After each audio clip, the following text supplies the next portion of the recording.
Hello नमस्कार जय हिंद प्यारे साथियों। मैं आपका स्वागत करता हूं भारतपुर क्लासेस में। आप सभी के लिए प्यारे साथियों ये वीडियो संविधान से संबंधित है और आज से आप सभी के संविधान के महत्वपूर्ण टॉपिक्स और वीडियो आप सभी को मिलेंगे।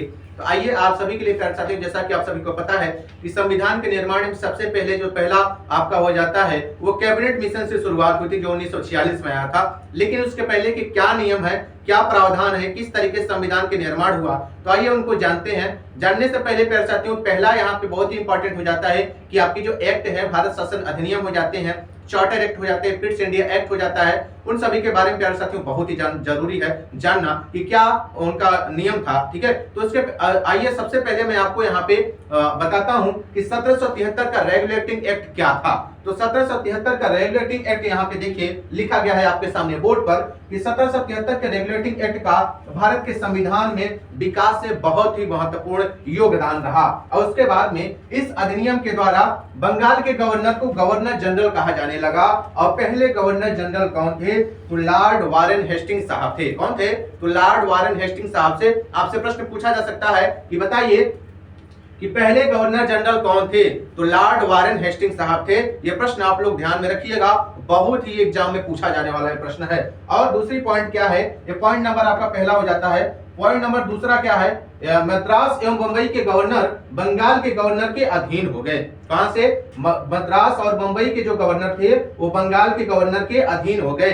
जबकि ये पहले क्या थे? सभी प्रेसिडेंसी क्या थे? दूसरे से स्वतंत्र रूप से थे। जैसा इनका इच्छा होती थी वैसे ये काम करते थे, कोई इनको रोक टोक नहीं था। ठीक है, आइए और क्या इंपॉर्टेंट है वो देखते हैं। तो दूसरा पॉइंट और आपके लिए प्यारे साथियों कि ये आपका 1773 का रेगुलेटिंग एक्ट है, ये लाया किसने? तो संज्ञा कैसे दी गई? ठीक है, तो यहाँ पे देखिए तत्कालीन ब्रिटिश प्रधानमंत्री लॉर्ड नॉर्थ द्वारा, किसके द्वारा? तो लॉर्ड नॉर्थ के द्वारा गोपनीय समिति सेक्रेट जो कमेटी है की सिफारिश पर 1773 में ये पारित हुआ, जिसका नाम रखा गया कौन सा? कि रेगुलेटिंग एक्ट 1773 की इसकी क्या दी गई? संज्ञा दी गई। ठीक है, और इसके बारे में कुछ और विशेष जानकारी ये देखिए कि कंपनी के प्रशासन की देख रेख के लिए, किसके लिए?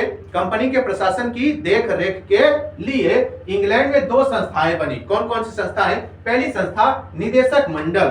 कौन सी संस्था? निदेशक मंडल कोर्ट ऑफ डायरेक्टर्स। एंड दूसरी संस्था जो हुई वो हितधारकों का मंडल, जिसे कोर्ट ऑफ प्रॉस्पेरिटी कहा गया। ठीक है, और उसके बाद में देखिए एक बहुत ही इंपॉर्टेंट इसमें हो जाता है कि 1773 के रेगुलेटिंग एक्ट के तहत ही यहाँ पे सबसे पहले जो आपकी सुप्रीम कोर्ट की स्थापना यानी कि उच्चतम न्यायालय की स्थापना आपकी कब हुई? तो 1774 में। कब? 1774 में, और वो भी कहां पे? कलकत्ता में। कहां पे?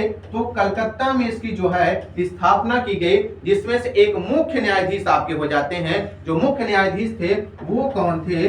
तो मुख्य न्यायाधीश थे भैया, ध्यान में रखना ये नाम बड़ा ही इंपॉर्टेंट है और आप लोग जानते होंगे, मुझे पता है, लेकिन फिर भी मैं आपको बता दूं, कुछ बच्चे जानते होंगे कुछ बच्चों को नहीं पता होगा। तो वो थे सर एलिजा इम्पे। कौन थे? तो सर एलिजा एम्पे हो जाते हैं। ठीक है, ये हो जाते हैं। और इनके सहयोग के लिए तीन अन्य न्यायाधीश थे। क्या थे? तीन अन्य न्यायाधीश। ठीक है, तो तीन अन्य न्यायाधीश इनके सहयोग के लिए हो जाते हैं। ठीक है, तो इसको ध्यान में रखिएगा। प्रश्न आपसे अगर पूछे कि बताइए कि सुप्रीम कोर्ट की स्थापना, किसकी स्थापना? सुप्रीम कोर्ट की स्थापना सबसे पहले कब हुई? तो 1774 में। कहां पे? कलकत्ता में, जिसके मुख्य न्यायाधीश सर एलिजा इम्पे हो गए। अब किस अधिनियम के तहत? तो आपका 1773 का रेगुलेटिंग एक्ट है, इसके तहत ये बनाया गया था। ठीक है, तो प्यारे साथियों आज की वीडियो में बस इतना ही। फिर से अगली वीडियो में आप सभी के लिए कुछ महत्वपूर्ण टॉपिक लेके आऊंगा। तब तक के लिए जय हिंद।